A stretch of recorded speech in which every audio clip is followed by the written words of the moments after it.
இப்போ காங்கிரஸ் பத்தி. ஆகவே சிதம்பரம் இப்பொழுது பஞ்சாயத்து பேச போகிறார். என்ன பஞ்சாயத்து? திமுகவோடு இருப்பது பற்றி. அவர்கள் 25 இடத்துக்கு மேல் ஒரு இடம் கிடையாது என்று சொல்லிவிட்டார்கள். என்றால் நாங்கள் ஆட்சிக்கு வர முடியாது. 2-3 கட்சிகள் புதிதாக வந்திருக்கின்றன. எல்லாரும் கூடுதலாக ஆளுக்காள் இடம் கேட்டால் நாங்கள் கொடுக்க முடியாது. ஆகவே 25 என்ற எம்எல்ஏ இடத்தில் உயர்வு கிடையாது.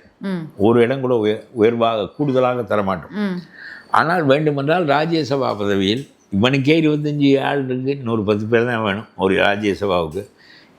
இன்னொன்று வேண்டுமானால் தருகிறோம் என்பது போல பேசி கொண்டிருக்கிறார்கள் என்று நான் கேள்விப்பட்டேன். ஓகே, அது இல்லை என்றால் கட்சி உடைந்தால் விஜயோடு போவார் ராகுல் காந்தி, கருணாநிதியோடு போவார்கள் சிதம்பரமும் செல்வ பெருந்தகையும். இல்லை, இப்போ ராகுல் காந்தியும் அந்த பிரவீன் சக்கரவர்த்தி, ஜோதிமணி, இன்னும் ஒரு நபர் எம்பி அவர்கள் மாணிக்கம் தாக்கூர், இவங்களை தவிர வேற யார் வந்து தாவேக்காவோட போக ரெடியா இருக்காங்கன்னு புரியல நமக்கு.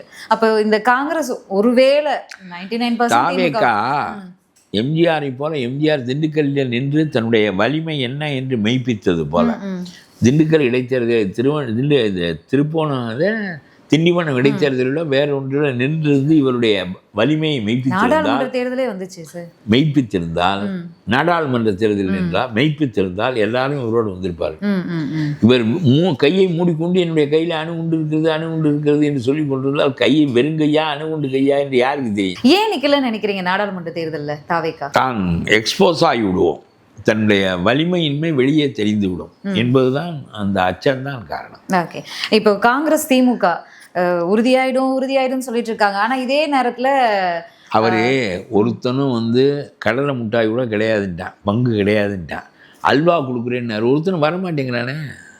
ஏன் இவன் கரை சேருவானே என்பதே உறுதியாக இல்லை. அப்புறம் நாமும் சேர்ந்து கவிழ்ந்து விட்டால் என்ன செய்வது என்று ஒவ்வொருவனும் பயப்படுகிறான்.